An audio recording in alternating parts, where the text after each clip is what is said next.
think what steals the show, this one's selling me on this board. So we got some links here. Design for the Reverie. Decision to make it a 65 wasn't arbitrary. The genesis of the design centered around the aesthetic of the external weight, which we'll take a look at here.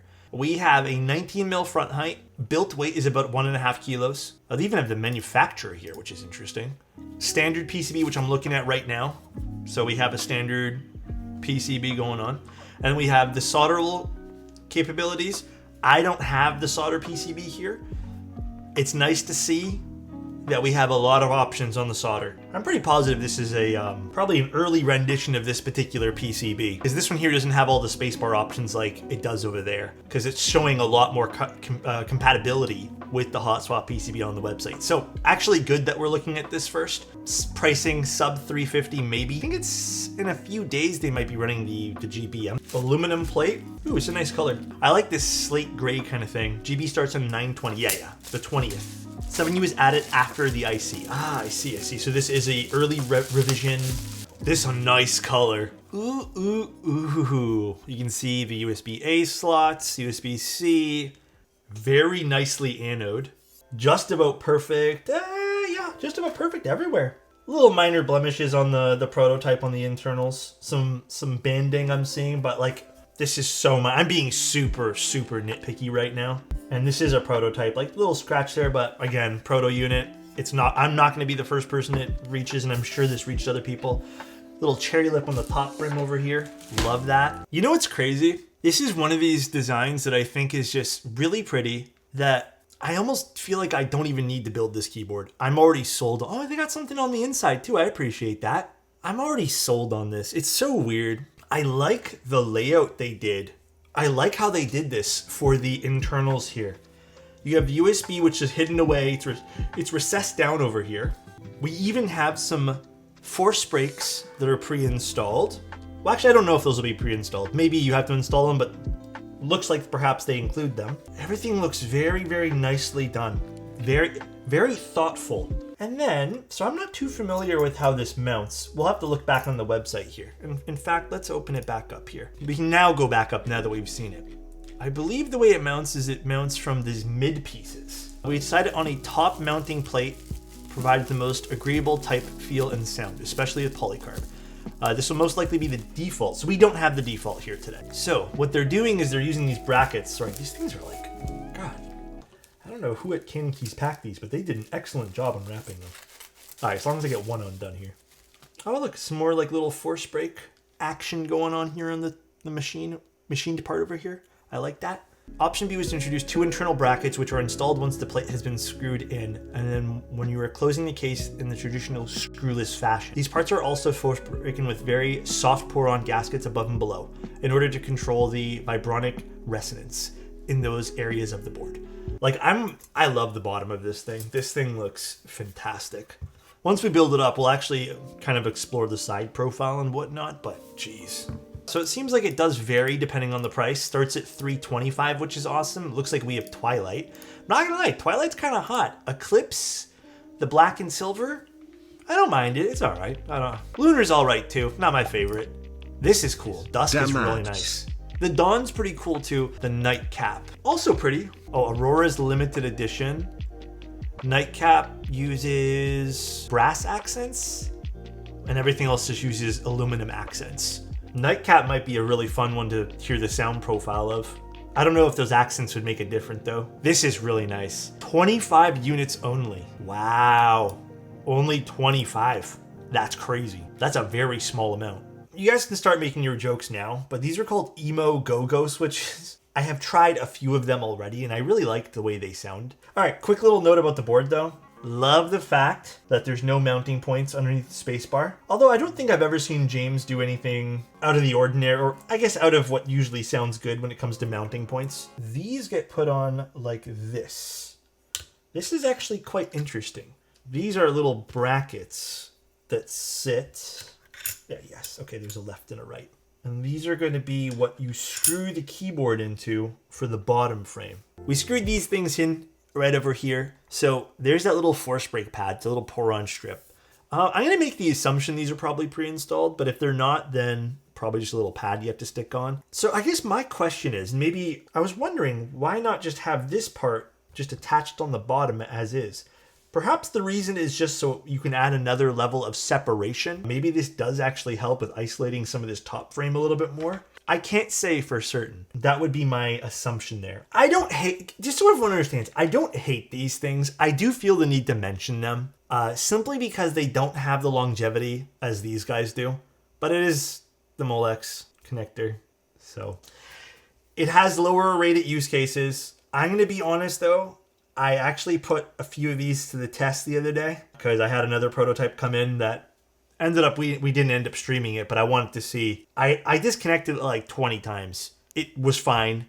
And then I had another one that I was trying to stress test as well. The biggest issue I find isn't so much the connector stops working. The biggest issue I find over some time is if you press these in a little funky, the plastic ends up smacking on the side here, and then it can't lock into place. The fix there is to put a little tape over it, but I haven't had one die yet. It's just really been, they come loose very, very, very, very easily after enough. Maybe newer ones are getting manufactured better. Yeah, again, not really still is a point of small criticism for me. I still don't necessarily love them. Like in this particular use case, I don't see the need for it. I would still prefer, personally, just regular schmegular JST connectors. Very, very curious how this is going to sound. This keyboard looks fantastic. So again, let's take a look at the board itself. Absolutely love this. The internals are interesting on this. It is top mount. They do have again, that little separating piece that kind of sits there. But I think what steals the show is just this piece right over here. This is truly, truly stealing the show. Then it just says Reverie at the very top over here. I don't love this. You know what I do love though? Small little detail. Again, you know what? I will say this. I am a fan of most of what James has made from AKB. Love this little seam over here. It gives the board some dimension and depth. Really, really appreciate how it doesn't go flush against the bottom portion over here. I think that's a nice touch that gives this an extra oomph. Gives it an extra little something. This is really nice too. These cutouts are great. I love the USB A's. Very awesome to see these on the boards.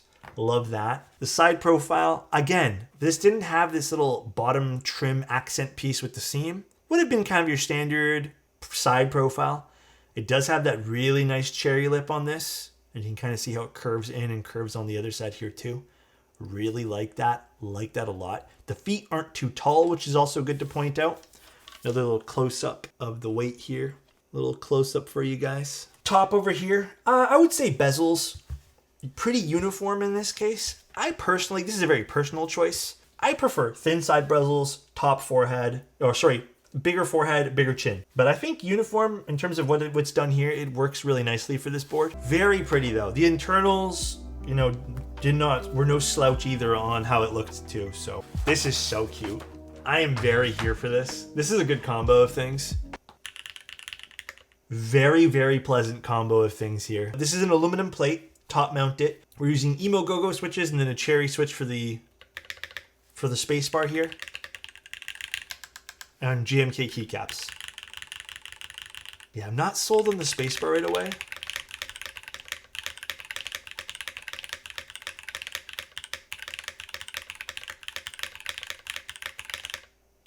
I like the alphas. I do want to change up the spacebar. It's very preference based. If you guys like the spacebar, you guys can like it. Yeah, I agree. It also sounds a bit flat. I like the Emo Go-Go switches a lot. Yeah, I'm going to try swapping in one of the Emo Go-Go switches. Maybe that'll help. We'll just swap this one here. And if not, maybe we have to use, for aluminum top mount anyways, maybe we have to use something a smidge different here. I mean, it still kind of has that nice pop to it, but it still feels a bit flat. It's aluminum top mount.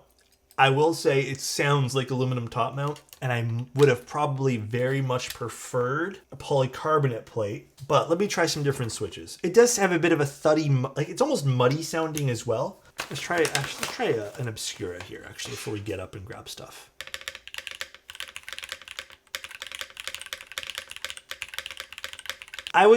To be honest, I do feel like it still has that same sound profile on the aluminum. It's weird because the alphas do sound really good. And I'm wondering maybe there's just a lot of space underneath the space bar. So you know what we could try doing too? I wonder if there's any sort of resonance that's happening even with this. Let's try popping with this. Sounds like dead for top mount. It does have an oddly... I mean, we just tried a cherry switch. It does have an oddly flat sound signature for the aluminum plate. We can try a cap switch. I do want to maybe add a smidge of polyfill to this.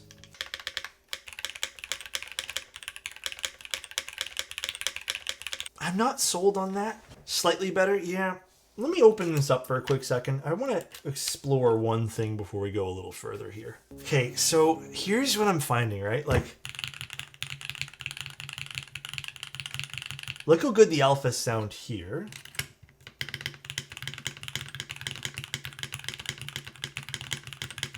So that's outside of the bottom. So there's obviously something happening to this particular case that's making it resonant. It could also be a spacing thing, perhaps some polyfill. Perhaps it's even this particular bar over here, because this is the same height as everything else, but it's not getting the force break. If you guys don't mind, we're gonna do some experimenting. Additional force break. Maybe it just needs one more force break, who knows? Maybe that's all this takes. Well, okay, hold on a sec. Let's just put this back in. I do think we have to add some polyfill. Sounds the same? Yeah. So maybe it isn't this. It could be that this aluminum and this aluminum, because this isn't super heavy, is causing a lot of sound reflection and just echoing. Again, I really think the polycarbonate plate will make a huge difference here. Ideally, we wouldn't have to do this, and maybe that they include something that could, you know, help with the sound. I feel like this piece should be brass, or just something more dense. I'm still getting more metally notes. I wonder why that is. Hold on, I want to do something here. You know what? I actually sort of have a weird... Okay, I will tell... If this works, I'll tell you guys what my feeling was.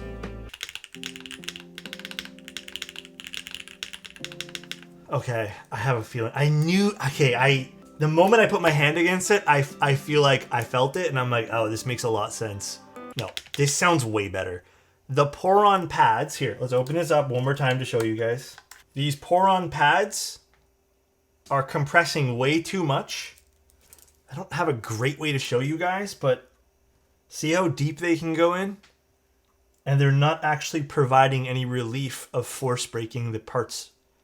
They're just compressing all the way down and then allowing the metal to still touch the metal on top. So what should happen is these pour-on pads, it looks like they're actually put in a groove. See how the pour-on pad is in a groove over here? See how it slots in? So what's happening is this is getting pushed all the way in when you close the case, making this pour-on pad, this separator, non-effective. My recommendation would be to remove the groove, so don't even CNC it, and just lay a thin pour-on pad or some sort of mod like this on top. Therefore, actually breaking the contact of the metal to metal. Because right now, it's not actually breaking any contact. When we put the thicker stab piece over here, we're slightly, just ever so slightly, raising the top piece and properly force breaking it. So these are thoughtful. Like, this is a very thoughtful piece to put in. You know, it does look nicer on paper when we have something that's slotted in, like grooved in like that. But due to how soft these are, again, these are very soft, it's actually compressing way too much. Put one or two more of these stab pads down, just on the sides over here, and then really give this board a fair shot. I think this is a rather easy fix. Incredibly easy fix. But it's good that I saw this. It's good I didn't just write this off and been like, it sucks. Maybe cut out the... Yeah, I mean, maybe just don't even make a cutout. You know what I mean, Latrish? And then just allow people to kind of put their own adhesives wherever the hell they want. I think that would be... Maybe a wider cutout could work too. Maybe something... This sounds way different already. Wait. That is so different.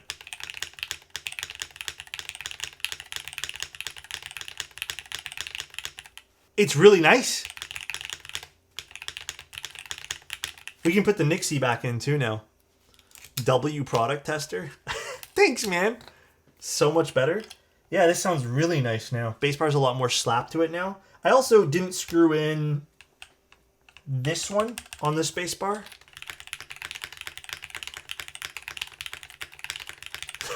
I'll listen with the Nixian. Believe it or not, I like this one here more. I like the cap switch. The cap switch had a little bit more of a bassiness to it. I kind of like the cap a bit more. No, okay, that's really good that we found that out. I mean, the keyboard does sound nice. It's very pleasant.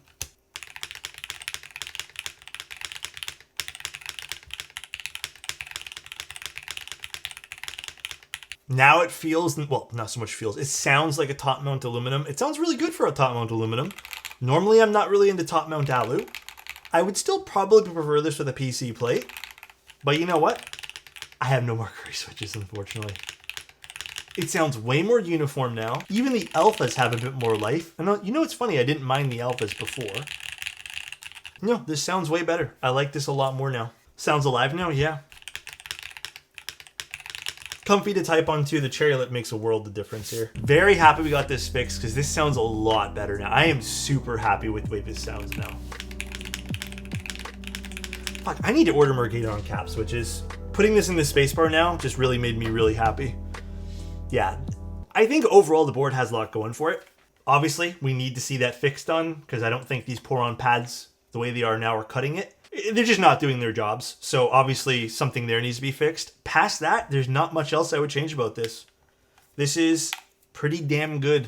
This is gorgeous. This is absolutely gorgeous. Like this alone, like I already said, this alone's selling me on this board. Yeah, it has 2 SPAs too, which is a nice touch. You don't see this very often. I love when people do this. It is such a nice touch. Have a good one, guys. See you later, and bye-bye.